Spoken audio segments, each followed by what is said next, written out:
Film is a medium that transports. All I have to do is pop myself in front of the TV to watch a movie, and I can just enjoy it, whatever place the film takes me to. Movies have always been an escape. It gives you a whole new world to be in. I have a rekindled love affair with movies.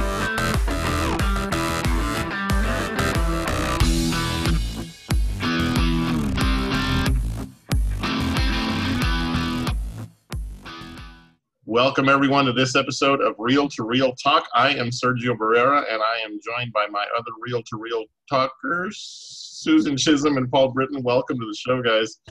We are back once again to talk all things movies, and boy, I'm really excited about this episode because we get to sing. No, we won't. No. I won't do that. I won't make anyone suffer through that. I thought that was the agreement that we were going to do this because I'm not going to just break out in song. There has to be like a cue of like, and Paul's going to sing blah, and then I will be able to chime in or rip right into a song. But if you just go, hey, Paul, sing, I'm going to be like, what? Okay. So welcome everyone to Real Talk. Paul? Yes. You couldn't even give me one note. So. Of what? You got to tell me what to sing. No, but that's the thing. See, with our theme being musicals, right? Isn't the whole thing with musicals? Okay, Word yes, yes. That would have been the name of the first song. We're gonna do a podcast about musicals. Oh no! It's gonna be so good, you're gonna love it. There you go. That was the best. We started our soundtrack. Oh yeah. Man. We need all right. Well, now that people know that Paul has the best singing voice of all three of us, although I hear tell Susan that you are quite the karaokeer. Yes. That's the word. Sure. So yeah. So musicals, folks. We are. I'm excited about this one, and I'm always excited about our topics, but. Today on Real to Real Talk, we will be discussing musicals and what got us here. I'm trying to remember, team. You had watched Sweeney Todd and you said, hey, let's do a thing about musicals. And I was like, yeah. And I was like, well, I guess if I want to stay on here, we're going to do that. we dragged her along kicking and screaming. Just kidding. No, I love musicals. I really do. Yeah. So today, we're just going to sort of see where this takes us because musicals for me, I can remember a time when, as a kid, I really enjoyed. I mean, I grew up on, the Mary Poppins and Sound of Music. I mean, it was around. Haven't seen it, but going to sometime.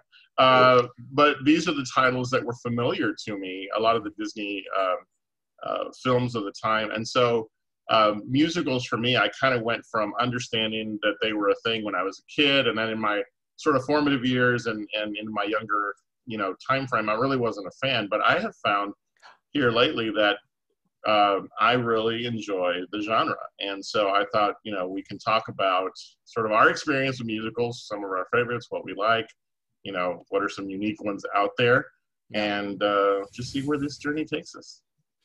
I'm down. I was always a fan of musicals. That was always my jam. So yeah, I'm not aware of a time in my life where I wasn't like a musical. No, ew, quite the opposite.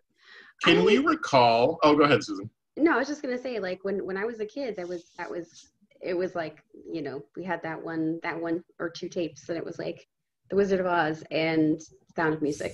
Right. It was almost like Sound of Music came with VCRs from like 1980 to 1987 or something. Like there was just a time frame where if you had a VCR, you had to have Sound of Music. There just was no way around it. Yep. And that's not a complaint. Right. You just took me way back. I remember, speaking of VCRs, I remember my very first experience watching a videotape on a brand new VCR. This thing was like gigantic. It was this big tank-sized VCR. Yep. And it wasn't a musical. It was The Omen too. But anyway, that's a movie for another. If they made that into a musical. So we had so this is even better. Is that my first VCR experience? I was young, but we had a Betamax for a really long time, and we had the Ewok movie Nice. beta, and I would watch that all day long. And Was it a musical? No. I mean, Well, they sang at the end, kind of. Since we're comparing, my family used to have the big album-sized discs. The laser discs. Laser discs, yeah. Yeah, Absolutely, yeah. Yeah. That was, of course, after we had like real people reenacting things instead of having movies to watch. But can we remember our first musical that we ever saw that sort of registered with us, Susan? It was. Yep. Yeah. Yeah, I watched The Wizard of Oz, actually.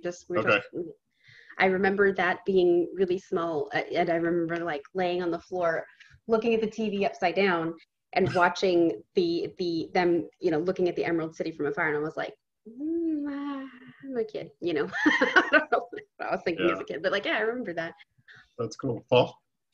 Well, I don't know if I saw Mary Poppins or Sound of Music first, but it was definitely either Mary Poppins or Sound of Music.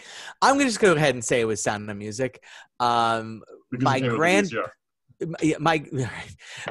with the VCR. Yeah. My grandparents actually had a VCR. Like, okay, so it would have been 1977. We went to Florida. I was living in Pennsylvania. My grandparents had moved to Florida.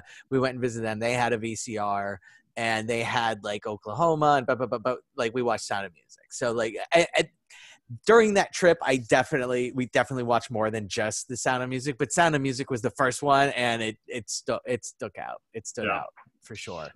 For me, I think it's a safe bet that it was The Wizard of Oz, more than likely. Although I remember as a child watching one of my absolute favorites to this day, Willy Wonka and the Chocolate Factory. I mean, that's, sure. Gene Wilder. That's, yeah.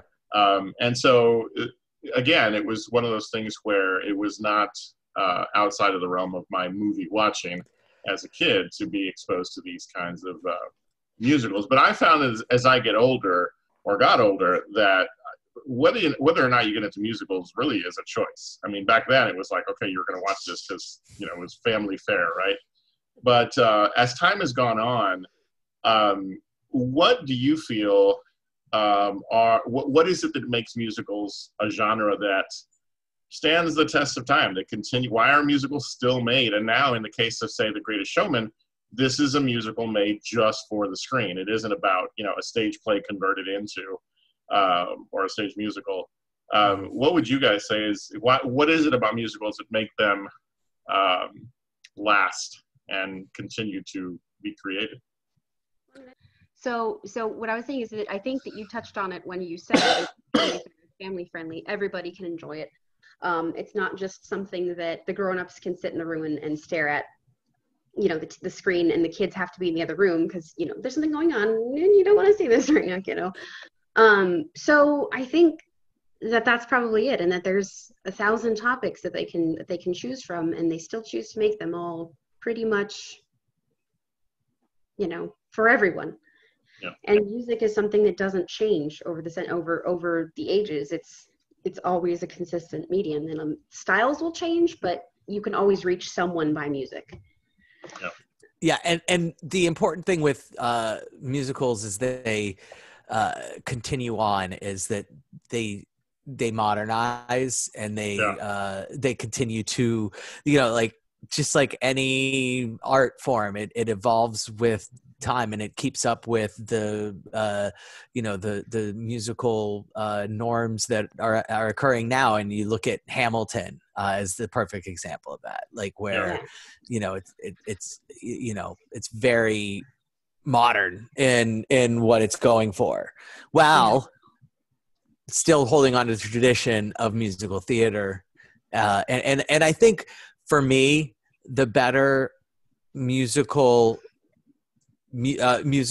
like musical movies, do adhere to sort of the tradition of musicals, of musical theater, which is, if you're not, at least during half of the musical numbers, why the hell are these people singing? If you're not wondering why are they singing in this scenario, then it's not a musical. Like it's that one of the key factors in a movie musical is that they have to be singing in scenarios where it doesn't make any sense for them to be singing, but it adds to the fun. So I still want to bring up Blues Brothers, but I won't. Although I hear they're filming Waterworld the musical, and I believe that it'll be just as good as the yes. Yeah, well, and that's the thing about musicals also, is that if you look hard enough, you can find some really unique things out there. I mean, I don't know how much of a fan you guys are of the Evil Dead movies, and there's Evil Dead the musical.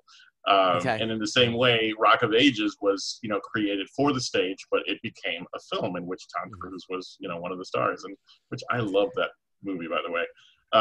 Mamma Mia is another great example where it's just like, I love ABBA music. Let's shoehorn in a plot. Yeah, exactly. Well, and you know what always struck me about that film, because I finally did watch it, and I've never admitted that out loud, but I finally did watch it, and I was amazed by the casting, like who they got to be in this film. I never would have thought, and so yeah, that's the thing about musicals, is that you can either take something that was written as a musical, Sweeney Todd, for example, create a wonderful film, or you can take a genre of music or an artist like ABBA in the case of Mamma Mia and figure out a way to tell a story with those songs. I'm pretty sure Mamma Mia was on the stage first, though. Was it? Okay, yeah, and I wasn't sure. But the point being that production was based on one artist's music, right? Mm-hmm. Right. I'll have to look it up for you guys and see if I can find it. But on my Facebook several years ago, I had actually mapped out an entire musical using the songs of Phil Collins. And so, like, literally was like, how did Sussudio get in there? I need to figure out what I should do. And Paul, you know how what this means. Susan, I'm sure you'll find it faster than me. So, no, you didn't get hurt during it, so she might. Did you get hurt? Because that would be important to know. I can find that easier. But no, and it's funny because when I posted it, I literally, if you ever read the musical description or the story plot description on Wikipedia for a musical, they'll always insert what the song titles are. And so I literally did that and had come up with this entire love story based on the songs of Phil Collins. And so, did you find it? Yeah. There's a search function on Facebook mobile, y'all. Come on now. Okay. All right, so read it. Here was my thought to do a musical based on the songs of Phil Collins. Go ahead. It's kind of long. TLDR. Yeah. Someone needs to write a musical featuring the songs of Phil Collins. It should be the story of a guy who is in the perfect relationship. He is shattered when the girl leaves him for another. There would be a scene between he and his best friend in a bar where they lament his situation, easy lover.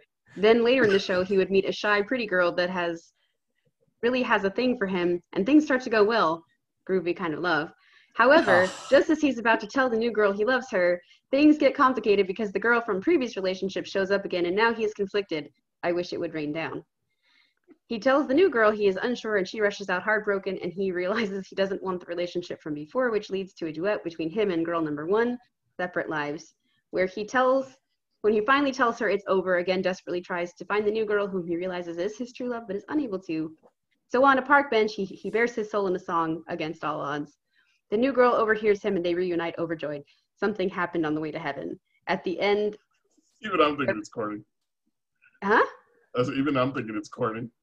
At the end, there would be an amazing all-cast song and dance to celebrate the true love won. That's the studio song.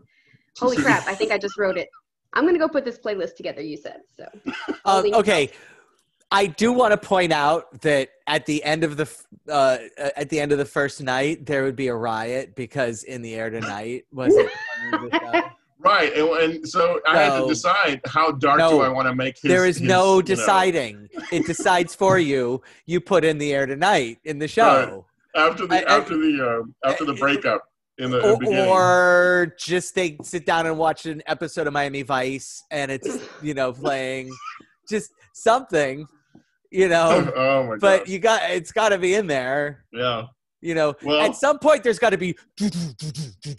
Right, that's true. Well, Come on. okay, we've gone from the Real to Real Talk screening to the Real to Real Talk Film Festival. Our first film production Real will to be. real talk. All right, yeah, let's get off of this quickly. Our little counter of viewers went from 7 to 4 just now. I saw. So Hey, but those 4 are dedicated. okay. Or they like Phil Collins. Either way, I mean, Right, cool. exactly. They're probably all people we know. So Hi, Mom. yeah. But so I think it'll be fun to talk about, what are some of our favorites, maybe even, talk about which ones didn't work for us. And I don't mind. I kind of want to start sort of more recently, although Greatest Showman, I think, was 2 years ago? Yeah, 2017. It's okay. Well, 3 years ago, 2017. No, I'm just saying. I didn't realize it was that far. The Greatest Showman I avoided for reasons of all kinds, musical being the first one. And then I think I shared with you guys that just recently someone had posted the very first song, and I watched it and was like, what is happening? And I was like, yeah, I've got to watch this. To your point, Paul, because it was nothing like what I expected. I thought Greatest Showman, it was going to be all this like circus music that we typically hear associated with, And no, it was very modern. It was very, very, very entertaining. And yeah. Susan will even tell you that I might have cried. So, great film, great musical. Wow. Okay. Yeah. Coco. No. Stone face. That's right. The Greatest Showman. Oh, there's a fire, and I knew it was coming. Oh, not then. It was at the end. Right. Oh, he gives the hat to Zac Efron. Oh, it was right around there. Zac Efron has the hat now. You called it. It was right around there. Are you kidding me? Grandma Coco dying and then him singing. Oh, God. Okay, whatever. A whole different. Sorry, everyone who came in to listen to our thing about musicals, and we're just trying to figure out why Sergio would cry during Greatest Showman. We seem to always end up here. But yeah, I mean, Greatest Showman's a great example where where it sticks to everything that you want from musical theater too. Mm-hmm. It's just, it really just, it has great numbers. There are, there's always a musical line that kind of seeds throughout. It's just, it's super fun. It was so good. Yeah, I really enjoyed it. And Susan, those of you who are watching have heard us mention 2-7 before. It's a great platform to watch movies with folks that aren't in your, vicinity. And it's the kind of musical and story that make you exclaim out loud, like, what? I mean, you really, like, the story was really powerful. So, Susan, with an experience like that, where does that kind of rank in terms of the experience you've had with musicals? And, is it near the top? What are some of your favorites? And then, Paul, we'll see what you've got. I mean, I liked it a lot. I thought it was great. And, the casting was wonderful. I think, and what's really weird is that you see Hugh Jackman and you see him in the X-Men movies. I saw he's a really tough guy, and he doesn't have that kind of like heart, I guess. You're not expecting that kind of heart from him, but then this is really, about family, about heart, about, tenacity, essentially. I really like him in musicals because he did an amazing job in Les Mis, one of my favorites. And we've talked about this before, but I really actually liked the new Phantom of the Opera with Emmy Rossum and Gerard Butler, and I think it was really great. I just, there's something about it that like can get you drawn in, and you can watch it and see like how much work is put into it. I don't really know. Those are some of my favorites, I guess. I mean, they're all pretty recent, and I think, when I was younger, I didn't really like some of the musicals that were, around. Like I wasn't a really big fan of like Mary Poppins. Like, it's a classic. Yes, I know. And it's probably, blasphemy for me to say that, but I just didn't really like it that much. But stuff like this, it's like, it's very moving, I guess. I don't know if that makes any sense. Well, and in the list of and again, this is an article that was published by Marie Claire. Top 40 musical films, all of the more modern ones like Les Miserables, La La Land, and so forth. They're in the latter part of the list. And so the further up you get the list, that's where you get the classics like Sound of Music and Willy Wonka and so forth. Paul, what are some of your favorites? I mean, which ones do you go back to? I'm a classics guy for the most part. My favorites are Sound of Music, Music Man. I love. Music Man is a very, very personal favorite of mine. There's I love Oliver. I love Gigi. I love My Fair Lady. Those, for the classic ones, those are the ones I could watch any one of those at any moment and be very happy. For ones from so the Andrew Lloyd Webber era, my favorite of the Andrew Lloyd Webbers is Jesus Christ Superstar. Mm-hmm. I friggin' love Jesus Christ Superstar, and it's really, really weird, but not in an unapproachable way. I knew we lost Susan. There she is. She's back.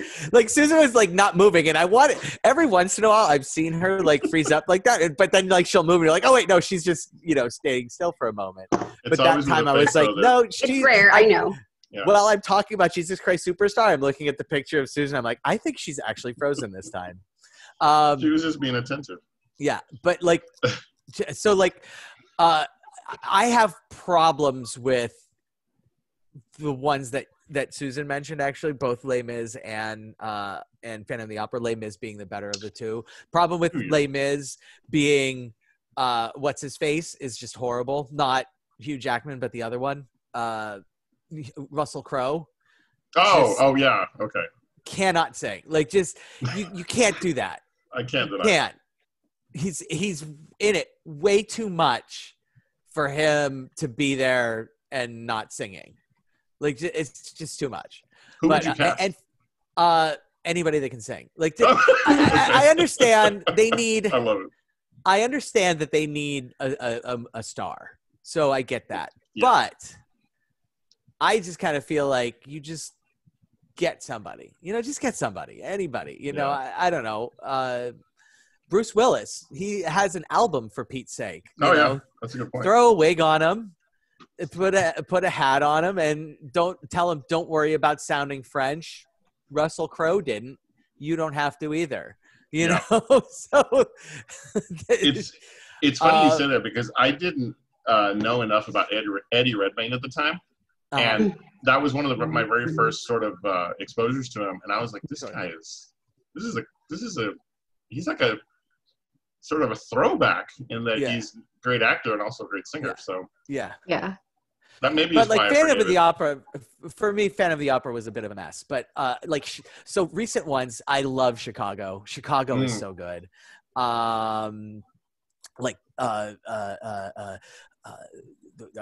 Little Shop of Horrors is really great. I love Moulin Rouge when it came out in theaters. It's interesting. Like, Moulin Rouge was one of the best movie going experiences I ever had. I will never forget the theater that I saw it in, the people I saw it with, and my emotions during and after, and just like how we all like ranted and raved about it. And I don't like it quite as much now. I just, like, I watch it now. It's like, okay, this is good. But like, I loved it when I first saw it in the theater. But like, Disney's in the middle of a bit of a musical renaissance themselves. Like, and I'm not talking about their redos, but like Moana is a musical and is so good. And even Coco, although I would venture, in my mind, Coco's not a musical as much, so I'm going to even skip that one. But like Frozen, whatever parents want to say about Frozen, it's still fantastic. Just because your kids have watched it a billion times and you don't want to hear "Let It Go" again doesn't make it any less good. That's just the reality of it. So, okay, yes, I know we've all heard it too many times, Susan, but just get over it. It's still fantastic. It is, and I mean, it took me a while to see it, and again, because I tend to avoid Yeah. animation anyway, but musical on top of it. You need to It's get good over in that, small man. doses. If they're not watching it all day, every day, that's totally fine. I can handle it. Well, okay, But- so you can remember when you first saw it and you thought it was, I mean, would you say you thought it was a good film or a good musical? I thought it was a good kids film. Yeah, absolutely. Okay. I mean, the kids loved it. It was received well by my family, at least, so. Yep. I know that for me, when it comes to musical animated films, there are those that sort of I recall. I can't really like spout off for you without a list in front of me of like what are the musical animated films out there. But I know that I think for me musicals, if they stay with me and I go back to them or whatever the case might be, it's because of that sort of heart connection that a film like that can make. I mean, I think of The Little Mermaid. Definitely, Yes. From the start, a musical. Aladdin, Little Mermaid, for reasons of my own, 2-year-old niece. I would, for years it took me years to watch the entire film from beginning to end, because when my niece was 2 years old, my niece Jordan, my mom would babysit her, and we every single day, I worked at night, every morning, my niece would be dropped off. I'd wake up, get ready for my day. And then my niece and I would sit down and pop in Little Mermaid. She wanted to watch Little Mermaid, but she only wanted to watch through the first song before she lost interest and then moved on. And so, and it was, I remember very distinctly to this day, the sound of her sweet little voice as she hummed the first tune. And then she was done, hanging out with her Uncle Serge, and off she went. And so I never saw the whole thing. And then years later, she graduates from high school. I gave her that movie as a graduation gift, and we finally watched it from beginning to end. So that's what that's what musicals do for me. Now I'm gonna cry. they get ingrained into your heart, and that's, I guess, why I'm not reluctant to try musicals, because they just have this way of weaving in, and they become part of your sort of memory experience. So yeah. Have you seen any of the other newer animated musical type things? Moana. Okay, so you asked me about Frozen. Right. One of y'all, but Rapunzel, Tangled. Mm-hmm. I really like that one. You should see that one. I've heard good stuff. How about Moana? I've heard good stuff. Have you seen Moana? I've heard good stuff. Oh, okay. I do want to. I'm not gonna lie, because I'm a big Dwayne Johnson fan, and so. Okay. But yeah, and plus I've seen him sing that song like on I forget what show he was asked to do it on, and he did it on a whim. But yeah, that's one of the ones. Again, there's those musicals or films that I haven't gotten around to, but I know I want to, and then there's some that I'll just I'll stay away from that. So. I want them to make Wreck-It Ralph into a musical. No, So speaking of, what movies would you say? Since we're all movie buffs and we're talking movies all the time here, what movies should become musicals? Like, what would actually work? Right. As a musical. As a musical. After Die Hard. After Die Hard. No. Okay. Die Hard the musical. I don't know. I think that'd be all right. I'd watch it. You'd watch it anyway. Come on now. What would actually work as a musical? It's tough. Here's the thing is that they have made just about any damn thing you could, like you mentioned earlier, like zombie movies are musicals, and it's just they've done so many things into musicals and musicals have been so many things, from singing plants to High School Kids, Grease, high school kids in cars, and like there's just musicals are ubiquitous throughout every sort of story trope that you could imagine. That anything could potentially be a musical. It's just a question of who's writing the songs, and that's really what it boils down to. I mean, I would love to see like when you ask that, the first thing that I thought of was, what's a movie that I love that not enough people watch today, that I would love to have them sort of be reintroduced to it and like grow an interest in one. And like Casablanca comes to mind, like, and it's a travesty. And look, Casablanca is my favorite movie of all time. Yeah. And the film snobs would go absolutely ape shit if they did a Casablanca musical. But if it got people to watch Casablanca, I'd be like, yeah, do it, just because more people should be watching Casablanca. It shouldn't just be dismissed as, oh, well, that's an old movie, so, it's not that good. No, it's 50 zillion times better than The Irishman, so shut up. There's a musical. Yeah. No, it wouldn't be. Goodfellas. There you go. Goodfellas, the musical. Wow. I could definitely see a Guys and Dolls sort of vibe going on with that one. Yeah. Add some other level of mob presence to Chicago or something. But, well, no, and that's the thing. You talk about, who wrote it, and you encouraged us recently, Paul, to watch Howard on the Disney Plus network. Yeah. I was able to. Okay. And Susan, I'm not sure if you had a chance to also. Okay. You talk about someone who, number one, I'd never heard of him. His last name, Paul, help me out. Ashman. Howard Ashman. Ashman, yes. Yeah. And this is the classic thing where big productions like The Little Mermaid, Beauty and the Beast.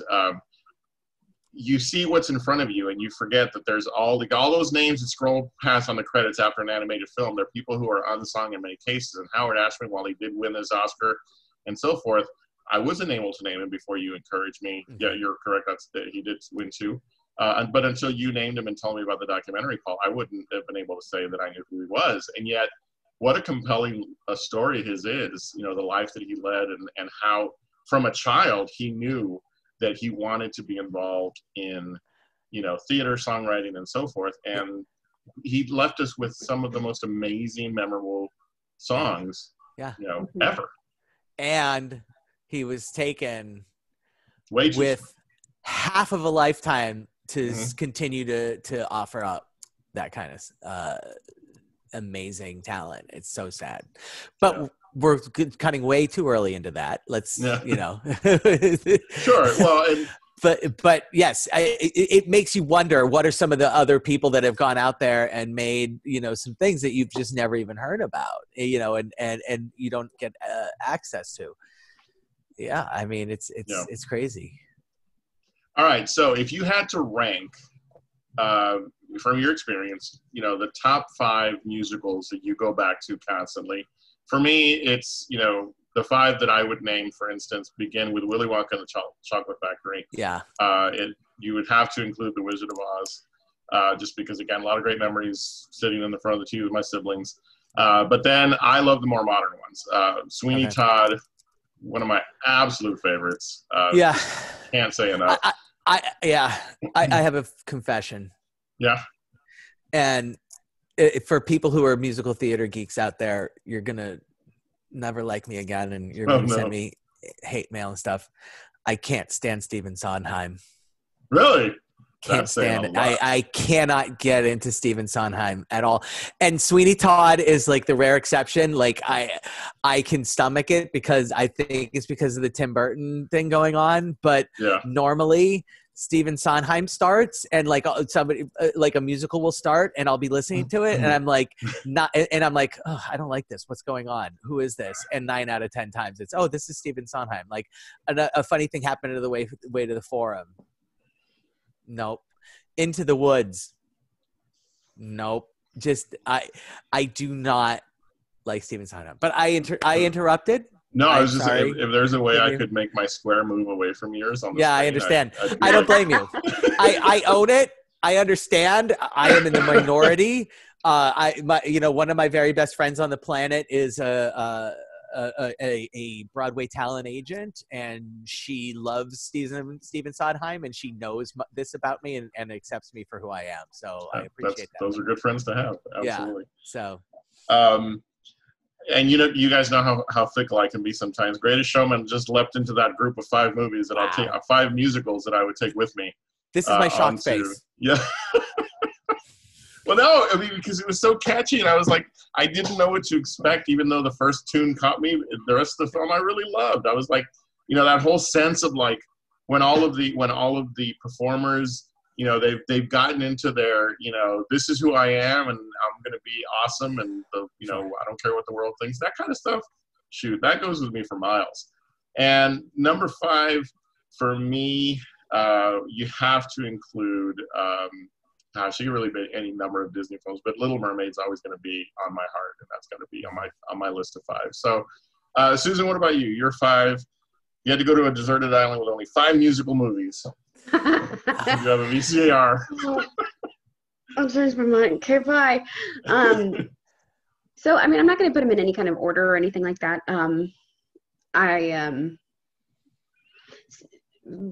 Obviously, like The Greatest Showman was really great. I liked it a lot. It's definitely within my top 5. I also, just a few weeks ago, we reviewed Hamilton, and I loved it. I know that's not. I don't know if does that count?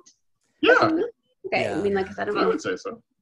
I mean, I thought it was fantastic, and I could definitely hear it over and over again. Be fine with it. Because things like that. Dang it!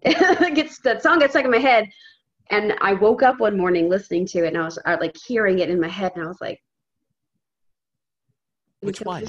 The King George, "You'll Be Back." Oh yeah. No, that's Yeah. I was like, "Please stop!" I mean, and people were. I was watching posts on Facebook going on, would say, how early is it to start singing it? And I was just like. Right now it's too early. I'm gonna watch it right after we tape this. Yeah. It's so good.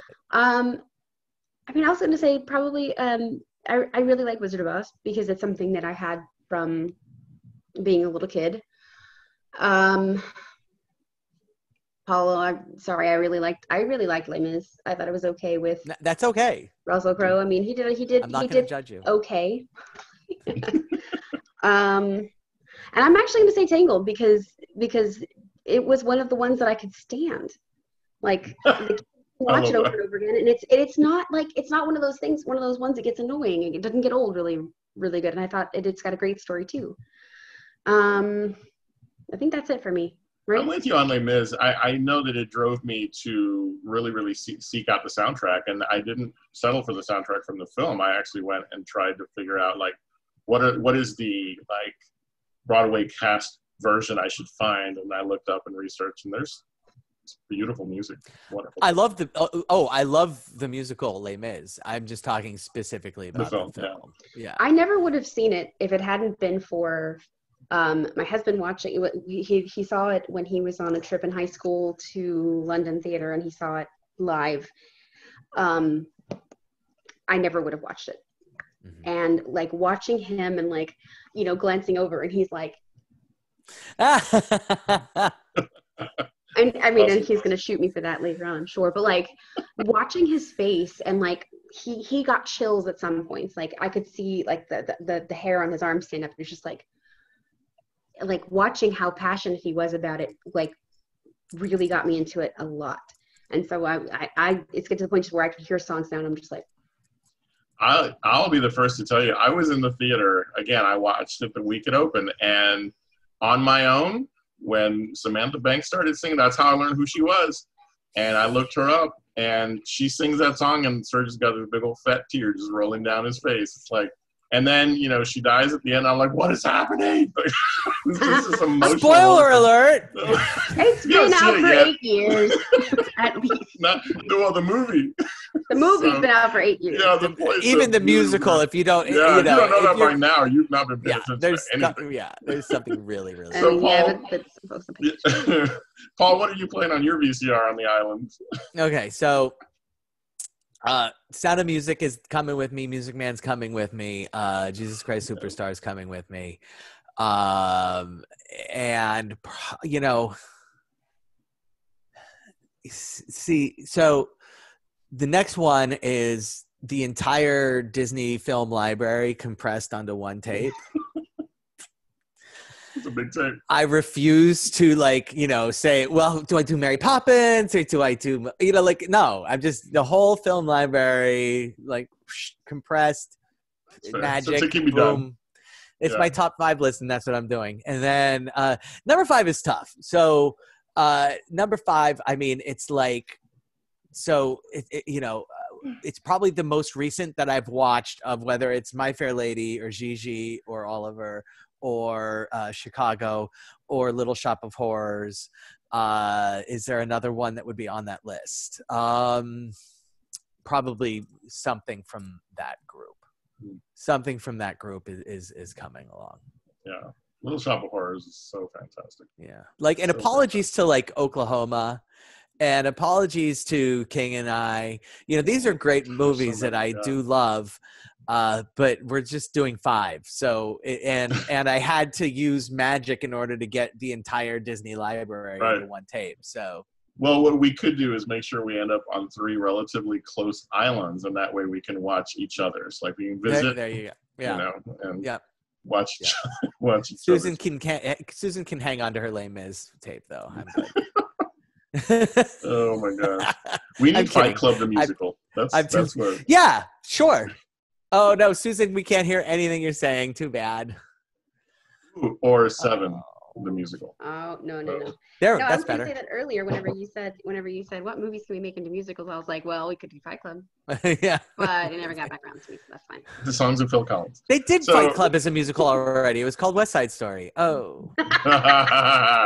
That's good. That's another good one. That's a great film. It's not. No, I love it. I'm owning it again. It's Sondheim and it's West Side Story. That's true. It. I understand. No. I'm in the extreme minority with this one. I understand, but the "I Want to Live in America" song literally makes me want to shove an ear pick and ice pick. It is, yeah. I get that. I hate that song so much. With it is nails on a chalkboard for me. Well, that's funny. Deal with it. I can't deal with it. I'm sorry. Well, that one definitely that song I can agree with you on. I can definitely agree with you on. But man, that opening song between the Sharks and the Jets. Come on, man. Sure. This is good stuff. When you're a jet all the way from your first cigarette to your last dying day. There you go. This is so stupid. I don't know. He knows all the words. No, I hate it so much. I know all the words. Yes. Well, I didn't say I've never seen it before. I just said I don't like it. All right.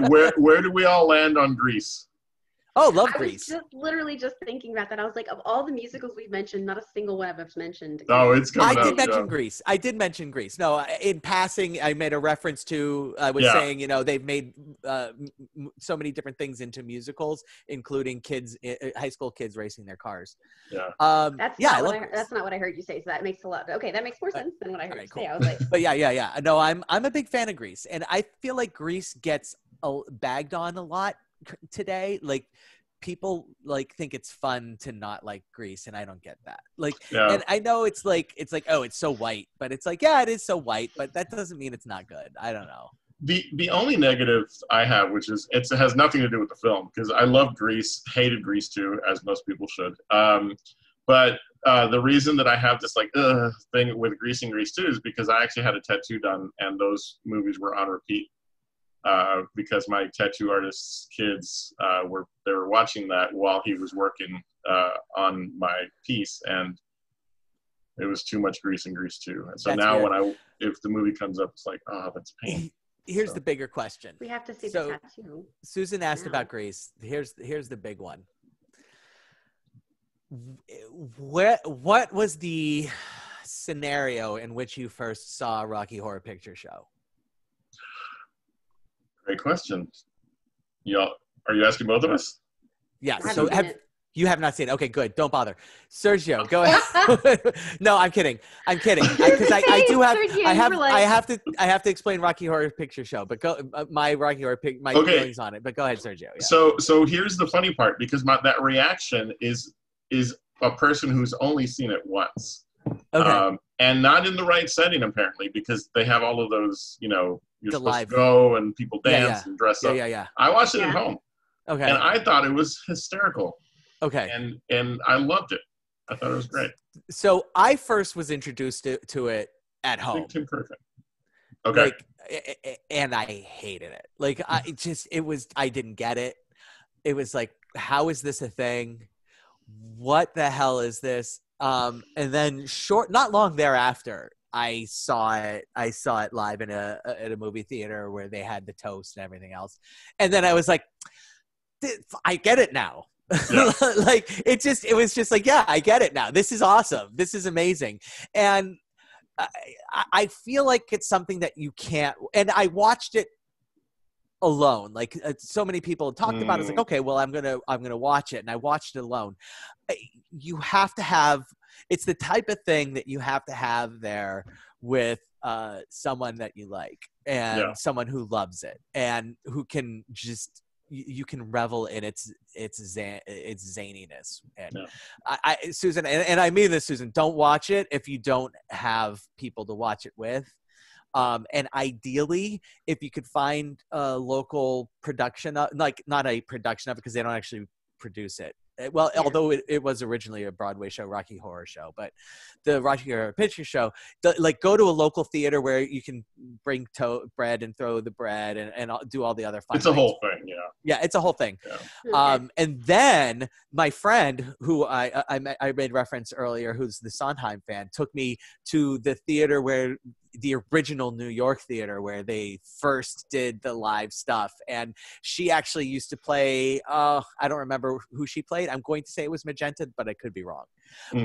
And so she was actually, when she was going to college, or not college, but high school, I think. Anyway, she was actually in the show for a while too and stuff. So she like knew every line, every shout out, all the things. So it was, it's so much fun. It's now, have you seen the sequel? There's a sequel? It's the most unfortunate thing on the planet, but yes, there is a sequel, and it's horrible. Wow. Like, it's not campy fun, it's campy horribleness, and it's called Shock Treatment, and it's a pseudo sequel. The only two returning characters are Brad and Janet, but it's like, it's almost like they're not even the same characters. It's like, different actors play them. They're in a whole. It's like a pseudo sequel where it's just they took these two characters, put them in another situation. In the universe of. Yeah, right. It's so bad. It is, and I watched that this week. And as bad as it was, that's not even my. What the hell did you watch? Wow. That's not even my one this week. So it was going to be, but then I saw this other thing, and so we're not there yet. But let me know when we're there, because I'm super excited. Very, very interesting. Is Purple Rain a musical? I say no, but okay, sure. I would say no. No, I would say no. Have you not seen Purple Rain, Susan? Wow. We talked about this. We talked about it because we were talking about movie assignments, and you said to Paul that was going to be his movie assignment if I got a chance to watch it, and I haven't yet. That's right. But I'm coming. That's right. All right. No, well, yeah. Yeah, there's definitely music in it. All right. So yeah, musicals. I think they're always going to be around. I think they're just one of those genres that it's the gift that keeps on giving, and some are great and some not so much. So yeah, musicals are the gift to keep on giving. Sometimes they do so well and sometimes not so well, but can't deny it's a genre that will continue on from here forward. And I'm always curious about, what's to come. So most recent musical you've seen, can't say Greatest Showman, Susan, or you or I. Before that, what our last question, what was the most recent musical you saw? Hamilton, right? Hamilton. Oh, that's right. We all have Hamilton. That's a good We all did that one, Sergio. That's, That's a pitch back to a show that we just did, so you should go check it out and make sure you follow us on social media. You can find us on Facebook and on Instagram, where you can find out all the things we've talked about. So make sure you check us out there. Also, make sure that you subscribe on YouTube so that you can get our video drops when they happen. Hit that notification bell, and you'll know when our episodes drop. Also, give us keep up with 5-star us. reviews. Yes, please. Give us reviews, 5-star reviews, everything. We are shameless in our pitching for things that we want. And also, don't forget, you can still get our audio version if you'd rather listen to us at work when you should be working on Podbean and anywhere else where you get your podcasts. So, Susan, you would never, right? Nope, absolutely not. All right. Well, one of these days we're going to have Reel to Reel Talk a musical, and I can't wait till we get to the song called "What the Hell Did I Just Watch?" Paul. What the hell did I just watch? Okay, so we have a very, very special episode of "What the Hell Did I Just Watch" today, and I need to open it by reading a prepared statement. So, Jeez. there are themes that every person must wrestle with. They are too big to take on alone, and so universal that you can find them in art dating back to the very beginning of recorded time. The Bible is the product of this, as we see countless allegories, including the embodiment of good and evil battling over the souls of the very first humans to inhabit the planet. Confronting this struggle is so basic to the human existence, to the human experience, that it must be presented to every generation so that no one ever feels alone within it. And what more pure expression of this pull toward evil away from good can you present than a disco musical from the genius behind Over the Top, Cobra, and Superman 4, The Quest for Peace, and the never-released version of Captain America from 1990? All great movies. And it is with that in mind that I present to you the 1980 musical, The Apple. The what? The Apple. So, free on Amazon, kids. Wow. I'm telling you, there's a musical called The Apple, and it is just mind-bending. I am obsessed with this movie right now. I literally last week I mentioned I was going to look for a musical to do during this, and so in my first research, I found that Rocky Horror Picture Show had a sequel. And I was like, oh, that might be good. But then, I read a lot of things about it. I was like, you know what, this might not work. People already know what Rocky Horror Picture Show is, whatever. And then I stumbled upon a list of the worst musicals ever made, and The Apple was number one. And I quibble with this because it is just the analogy I used this week, because I watched it twice, was watching it the first time was seeing the train wreck, and then when I watched it the second time, it was going back later in the afternoon after you saw the train wreck in the morning, just to see what the aftermath was.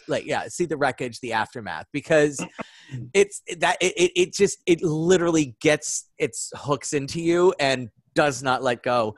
The stories that I found online behind this movie are things like people started booing in the middle of its initial screening, like literally halfway through the movie they started booing. The guy who made it, who also, as I mentioned, also made Cobra and Over the Top and Superman 4, Quest for Peace. People started walking out during a screening at the Montreal Film Festival, and he went back to his hotel room and was contemplating suicide until his brother, who he was his business partner, talked him out of it.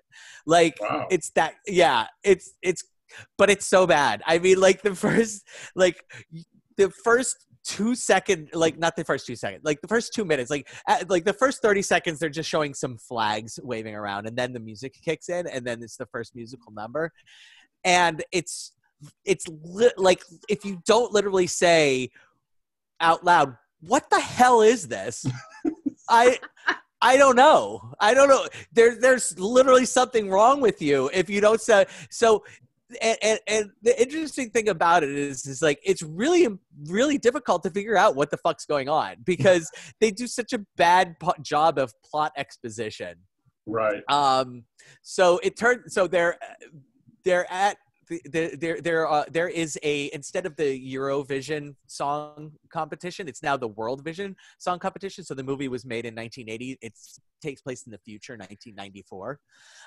And so in 1994, the Eurovision becomes the World Vision song competition. And there is this band called BIM, BIM, although you would never know that that's what the band is called or anything like that. But turns out that's what the band called. And they're managed by, it turns out, the devil. And they are dialed in with the government and can make people like wear BIM marks, i.e. marks of the beast. It's fantastic. Yeah. And there's the leading competition against them in the World Vision song competition is this couple named BB and God, I can't remember the guy. Oh, Alfie and BB.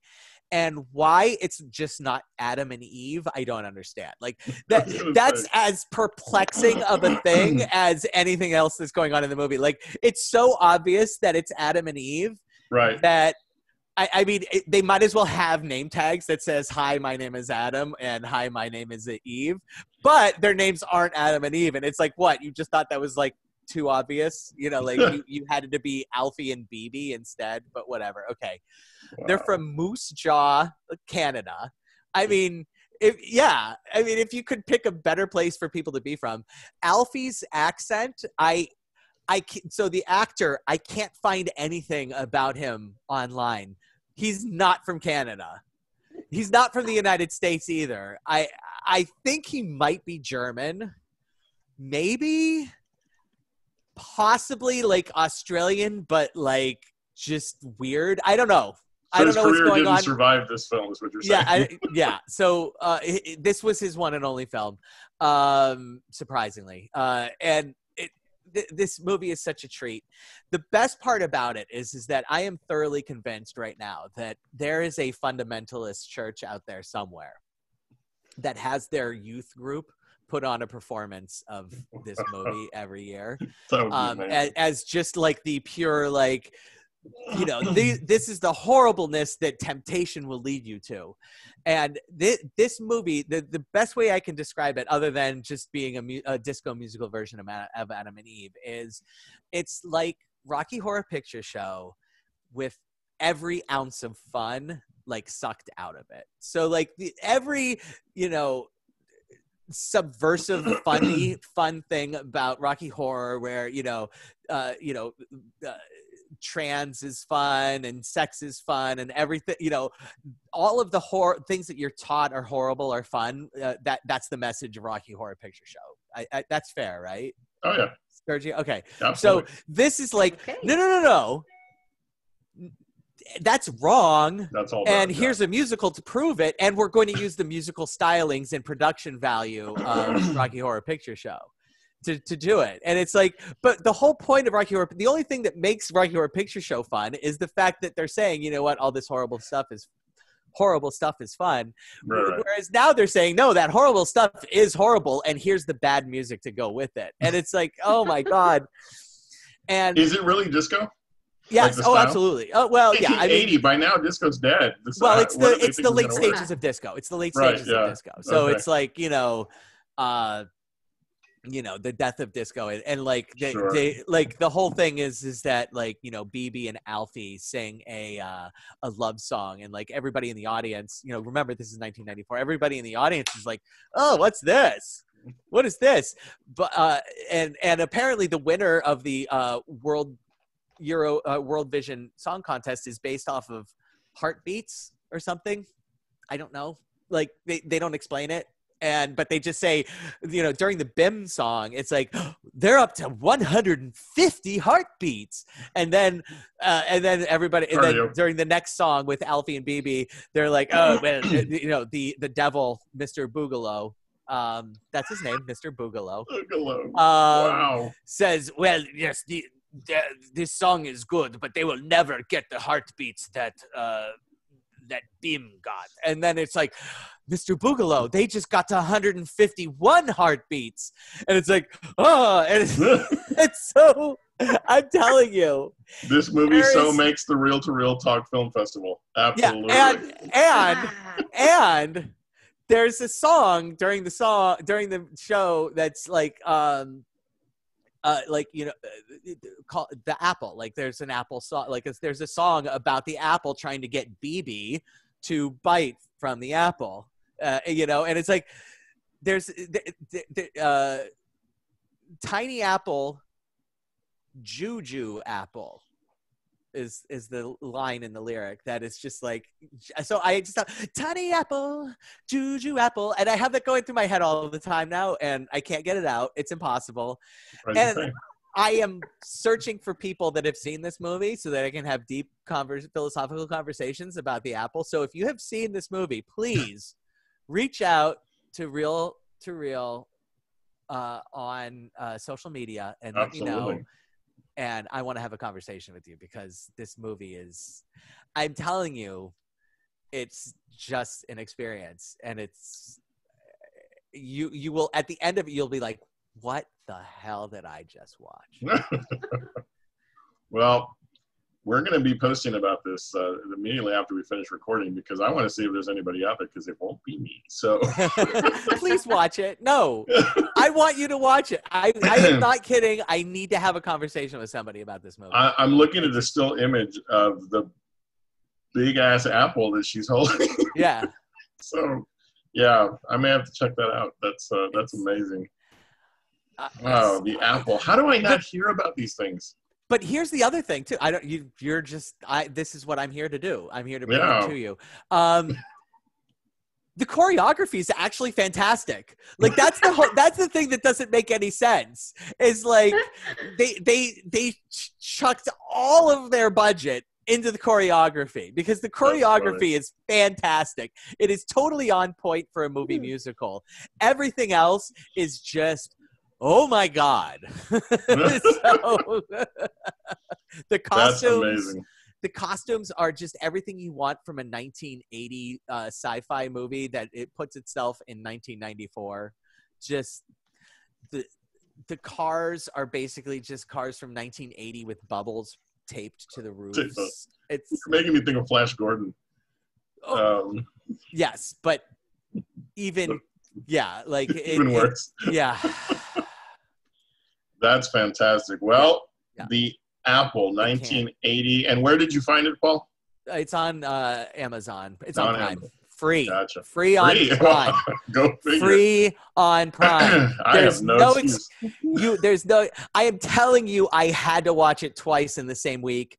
Not because I wanted to. I had to. I had to confirm that what I saw was what I saw. And like, I don't have that much time to sit down and watch movies. I had to watch this one twice. That's fantastic. I love it. Yeah. I don't know, Susan, I think we have to take one for the team and for Paul, and we're going to have to reconnect on this awesome service called 27 where you can watch movies together. Maybe that's where we'll have our virtual Real to Real. I would totally join with you guys to watch it. All right, we're gonna make it happen. We're gonna make it happen. I would so be happy to do that. That would be amazing. We will make that happen then. So please. We will all be back next week talking about the Apple. But yeah, so make sure you're checking out our Facebook posts and so forth to keep up with Paul's adventures in What the Hell Did I Just Watch. We will add the Apple to the future Real to Real Talk Film Festival. This is me moving it to the top of the What the Hell Did I Just Watch list. That's awesome. We need to have a ranking. We need a board. It's a board. Absolutely. Well, we will all report back next time we're together and figure out how it all went for the three of us and see if we're still going to do a show together. So, all right. I'm not going to say that I'm not going to promise that you'll like it, but you will love the experience. I promise that. The experience of watching it is. If it's the three of us, I will totally agree. So I'm hoping it'll be great. I'm sure it'll be great. So it's so dumb. All right. So make sure you keep up with Paul on our Real to Real Talk social media and find out what other adventures he's been having. That will bring us to Anime August. I have an anime musical that I'm going to talk about. Not really. But I will say they're out there. There's one called That Lie in April, and I watched the first episode of it. It was another series, and I told you guys I'd watch a film. And it was interesting. So there are anime musicals out there, more so than I thought. But this week, as I explore anime this month of August, I'm completely off the musical train, is a film called Gantz Zero. Gone to Zero is one of those experiences that is not at all what you don't know what to expect, especially if you haven't been in the anime genre like myself, as I discover new things. And I kind of feel like I cheated a little bit because it's not your classic anime that you tend to see or think about when people talk about the genre. But I did some research and I can justify my decision because there is an element of anime that is called CGI anime. And basically the best way I can describe it is it's like the story portions of video games where, you finish the action of you doing the gameplay and then it goes into that, narrative that pushes the story forward. And so the way in which this film is put together, it's about 95 minutes long, it looks like, I don't know if you guys have ever seen any of the movies that are related to Halo. They'll do CGI renderings of the characters and they'll put a whole movie together. And so this is basically 95 minutes of a video game narrative. But it was a kind of a compelling story. Now, the purists who were familiar with the Gantz manga that this was all based on, of course, trashed this entire film. They call it a perversion. That word was used more than once by people who wrote critiques about this film, Gantz Zero. And I enjoyed it. It was basically the premise of the story is if you die, you are chosen in some cases to be reanimated with this, skin-tight leather suit, which that would never make me look good. But I'd be given a chance to. They're given a chance to live again, and you can be freed from this portal if you are teleported into an area of Japan. In this case, for the story, it was Osaka. If you clear the level that you're on with your partners of all of the monsters, and you score 100 points, then you can be freed. You can resurrect someone from, the story, or from your experience of someone that you care about dies, you can resurrect them, or you can basically be heralded as a hero of, and continue on. So, the story is the story of a guy by the name of Kato. He's trying to get to his little brother, and he is killed in the early minutes of the movie, and he reincarnates in this portal, and he has to try to fight his way back to his little brother by scoring 100 points. And Paul, there was a point in this anime where I thought this moment, this few minutes of this movie, and it was sort of the boss of the level they're on that they're trying to beat, was classic. What the hell did I just watch fodder? Because let's just say that the creature that they were killing was it was created by every body part you can think of, including boobs. And so it was very strange. That's my very simplistic description of that scene. But again, very compelling story, very science fiction, monsters kind of stuff that I love. And at the end of the 95 minutes, I'm like, okay, at least I can say I watched it. I didn't hate it. But I'm not an anime purist, and that's probably why. So, Gantz Zero, you can find it on Netflix. All it takes to hate this movie is to really like anime. Exactly. Absolutely. So that's my entry this week in my continued exploration of the anime genre. Next week, I will come back and talk to you guys about Cowboy Bebop, as that will be the next thing I'll take a look at. So, all right.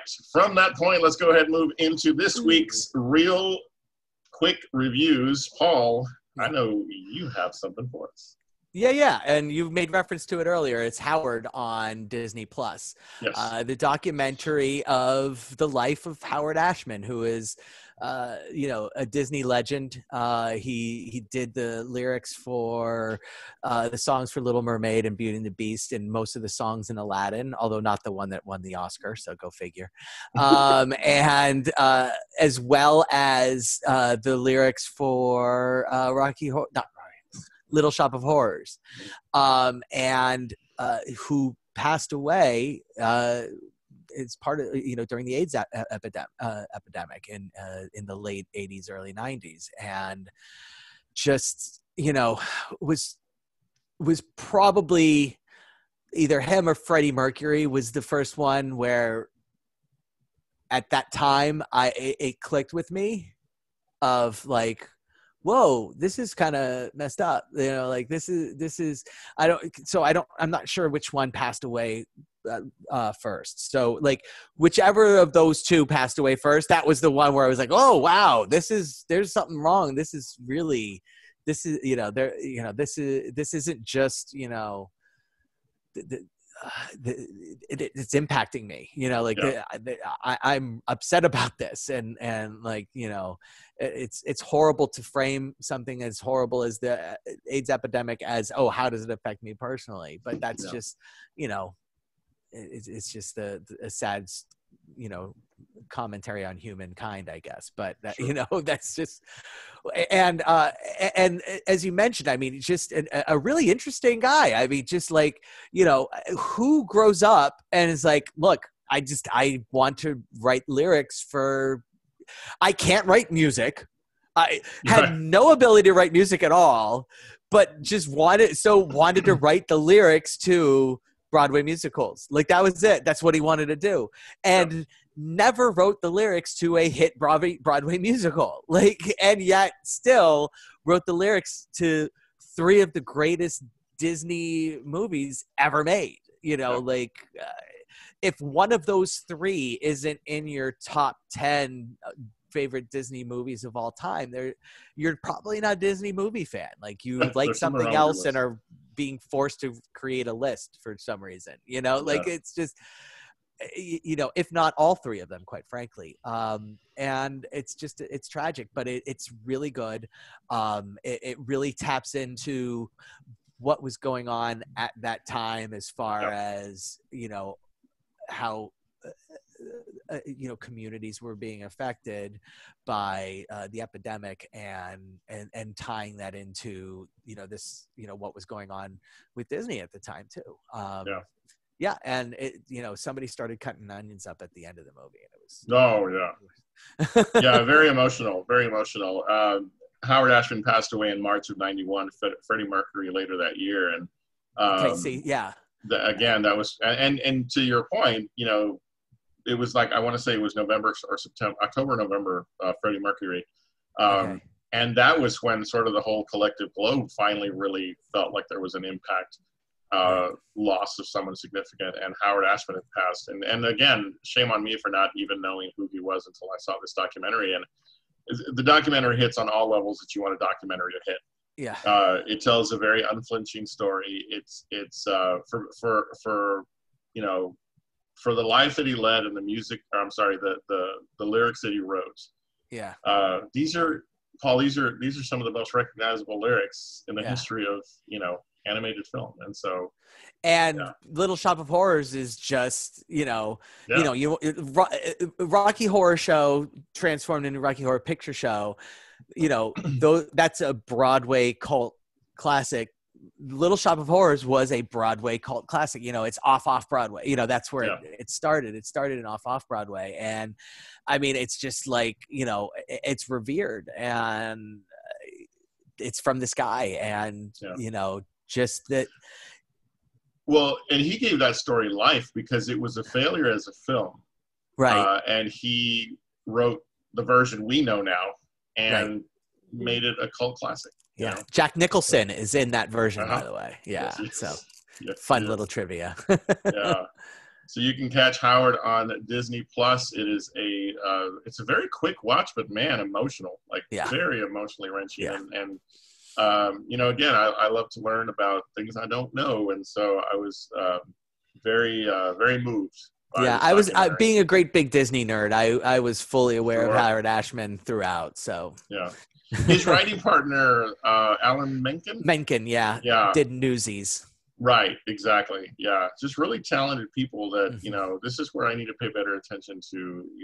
Certain parts of the credits that I tend to pass up. So, great story. So make sure you catch it on Disney Plus. The documentary Howard, and then go watch Little Mermaid, Aladdin, and Beauty and the Beast. So, because I've seen all those, so yay! I like them. And Susan has seen all those too. Yay! Yeah, I was gonna say yay as well. 100%. All right. Well, that brings us to the close of another episode of Real to Real Talk. I'm really loving what we're doing here, and I'm already loving what we're going to be doing next week because we are going to take a spin of the wheel. As Netflix the wheel of fish. No, I'm kidding. That's right. As Netflix Roulette returns to Real Talk, I think this is the first time we're doing it on our video version. So we'll have a chance to talk about the whole exercise. And we also want to thank our friends at realgood.com who it's their particular product, and they actually gave us a shout out the last time we did this. So we thank them for that. So on behalf of Paul and Susan, thank you all so much for joining us. Don't forget, you can catch us on Facebook and Instagram. Make sure you give us a like. Tell us your comments, as Paul is fond of saying. We want to know what critiques you have. And don't forget, if you're watching us on YouTube, subscribe. Hit that notification bell so that you know when all of our episodes land, and also continue to follow us on Podbean, Spotify, and other places where you find podcasts for the audio version of the show. Thank you so much for joining us. Remember, you're awesome, you're amazing, and the world's a better place because you are in it. We'll see you next time on Real to Real Talk.